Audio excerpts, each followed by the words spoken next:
And welcome back to our live coverage of the Mackinac Policy Conference. Before we launch into our lunchtime sessions focusing on the automotive industry, I said, you never know who you're going to see in the parlor of the Grand Hotel, and he just happened to be standing right behind our set. So I want to welcome Detroit City Councilman Andre Spivey. How are you? So much. I'm doing well. Good. How are you doing? I'm wonderful. Good to see you. Okay, it's good to see you as Thank well. you. And you just got up here today? I did. Got here today and make my rounds, going to some sessions and have some meetings set up.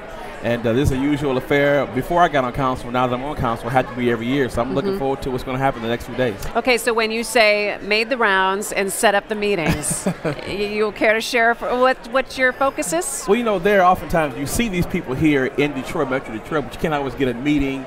Or we're running here and there, and so here in the parlor or in the sessions, pull someone aside, just pull Comrade Mallett aside, and we had a brief meeting. And there's some folk from Lansing I want to speak with this week. The governor, I'm sure, is too busy, but some of his staff persons are here, and the treasurer is here, just so that we in Detroit and Lansing can be on the same page as we go forward. And that is very important to be on the same page. And we have been talking about that page over the last 24 hours up here. Obviously, the situation in Detroit and basically the law department filing against the consent agreement. So go ahead and tell me what you feel about that issue right now. And do you believe that all action should stop until a court decides? Unfortunately, the law department was not always in the loop during the whole planning and language forming of the consent agreement. Okay, let me ask you why. Why is that? How come it would seem that the law department should be in on the loop of all that? That is a great question. I had meetings with the mayor. I had meetings with the mayor and with the state of Michigan, and it probably was a wrong assumption on all of our parts, assuming that the law department was involved. And if they were involved early on, this could have come up early in the process. We could have taken care of it then. But unfortunately, it's here now. And as you others may know, I didn't vote for the consent agreement, but I've told others after the fact I will not be an obstructionist to what needs to take place for progress. It's not good timing. I wish we could have settled this early before, but I do understand that the law department and the treasurer's office of the state of Michigan will have their meeting, or are having their meeting, and they will hopefully come to a settlement. If not, then the law department will probably go forward with a declaratory judgment. We need to have a place at the table. Our two appointees need to be selected. If they are not selected in the near future, I would hope that our four interviewees would go at least sit in on the meeting so they can be held abreast of what's going on. But we have to move forward. Every week something seems like it's muddy the water even more, but it's time to move forward. And it would seem to be that people might get really frustrated really quick with this. No question. And I think we've shown council as a whole the last 2.5 years that we're ready to move the city forward. The consent agreement, those who voted for it, let's move forward. Even after the fact, I've had meetings with the governor's staff. We're ready to move forward, and for something like this to come up. But also, I'm looking at it also from the eyes of a citizen. If they hear that the city council is going against the charter and we're getting into an agreement with the state of Michigan, unfortunately, we don't have time to educate and inform everyone as to what's going on. So it's safe to say, let the law department see if it's legal or not. If it's not legal, go forward. If it is legal, let's go that way as well. So we have to do something. So you want to wait. You want to wait until you hear from the courts. No question. I think I spoke with someone this today. The body will not seat itself probably until another week and a half or so.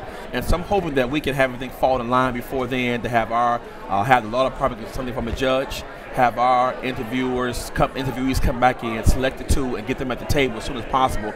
We have to have a place at the table, and we have to get those folks sat at the table. Because the state treasurer said that they could go ahead with just the 7. That's a quorum, and they won't wait. You're very right, and we can have someone in the room at the public meeting, but they can't make decisions. So, and I wouldn't want it to think that we are trying to stop the progress as we move forward.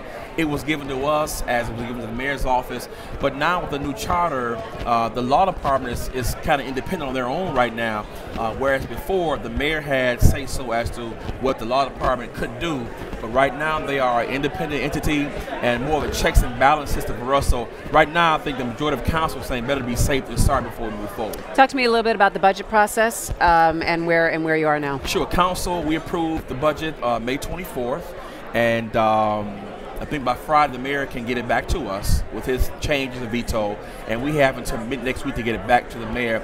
As of now, I've not heard many changes the mayor wants to make, except for the law department, back at the legal department.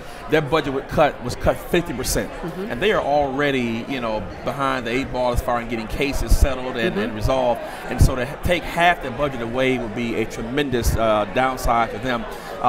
Unfortunately, in our budget process, the administration cut across the board. And so we had to go in with the surgical knife and cut through the budget and put things back in, take things out. But that's what we do. This is the biggest issue we have every single year. I just trust that our citizens will understand that some things we cannot do any longer. And whether it's cutting off the grass or making other lights, make sure lights are on, demolishing homes, there are some things that we have some choices to make. Do we still maintain all those city services, or considering outsourcing them, or having authorities to make sure the city is run properly? There's some painful considerations there too. Question. And real quick, crime is on the minds of many people. I mean, obviously, once you get the ducks in order with the consent agreement and moving forward, you got to make sure that a lot of these neighborhoods are safe. I was at the groundbreaking of the new public safety facility yesterday, and that is just a building that will house our officials. But we have to go to the streets and say, this is our city. I heard yesterday from the mayor for the first time, which I wanted to hear earlier for he and Chief Godby, that this is our city. We're not going to tolerate this crime. We're going to take our city back. And if you are found to have done a crime, we're going to make sure you do the time. We have to make sure every citizen, from our young children to our seniors, feel safe in our city. Our visitors, our business owners, and it's getting out of hand. And I would not want our city to turn to a vigilante society where those who can legally carry a weapon begin to carry a weapon and carry it openly, and we begin to have this wild west mentality. We have to get a handle on it. I know that the police commissioners and DPD has proposed a millage to take place in November, and if that means we will have those police officers on the street, then I'm in support of it. But I told the chief and the police commissioners, if we put on the ballot and the citizens approve it, you have to get those officers on the street. Once we approve it, we cannot take it back. So get them on the street and make sure we're able to deploy our officers in a more efficient way to make sure we can stop this crime. All right, and this conversation is going to continue, I know, but Andre Spivey, I'm going to let you go. Thank you very much. I know you got to talk to more people and get some more things done. And if something comes out of the conversations that you have in the next 24 hours, we'd love you to circle back around here and come back to the big desk. Thanks so much. Have a good one. Thank you. Okay, enjoy the rest of the conference. And